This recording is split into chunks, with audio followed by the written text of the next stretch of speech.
2-minute interrogations. Interrogation 1. Beginnings. There was a story in the Soviet film industry that more people were shot during the making of the film October in 1927, by accident due to Red Army extras using live ammunition, than were actually shot when Lenin's Bolsheviks stormed the Winter Palace in October 1917. True or not, it reminds us that, regardless of the later heroic traditions, what happened in 1917 was more of a coup than a revolution.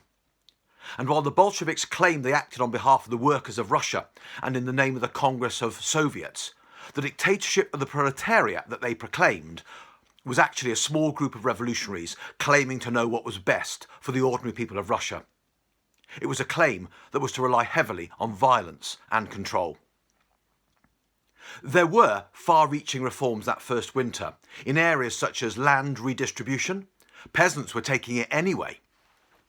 Working hours, abolition of titles, calls for the end of the war, and other changes in Russian society.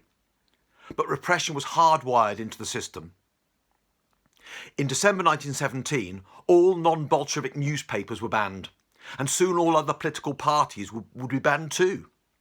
Law courts and lawyers were abolished and replaced by revolutionary tribunals, in which conventional attitudes towards guilt and innocence was abandoned, and class was considered more significant than evidence. That same month, the political police, known as the Cheka, was formed. Its leather-coated operatives were known as Chekists. The Cheka was led by Felix Dzerzhinsky, Iron Felix. The objective of the Cheka was the arrest of all opposition and prevention of any demonstrations against the new government. It monitored the press, banks and other political parties, all soon to lose the right to independent existence. It was empowered to confiscate the ration cards of those deemed hostile, in effect death by starvation, and publish lists of enemies of the people.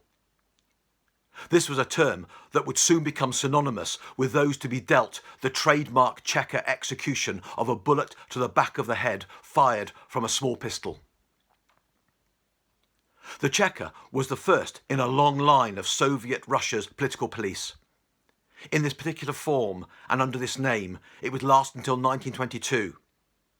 Its formation was a sign of what lay ahead.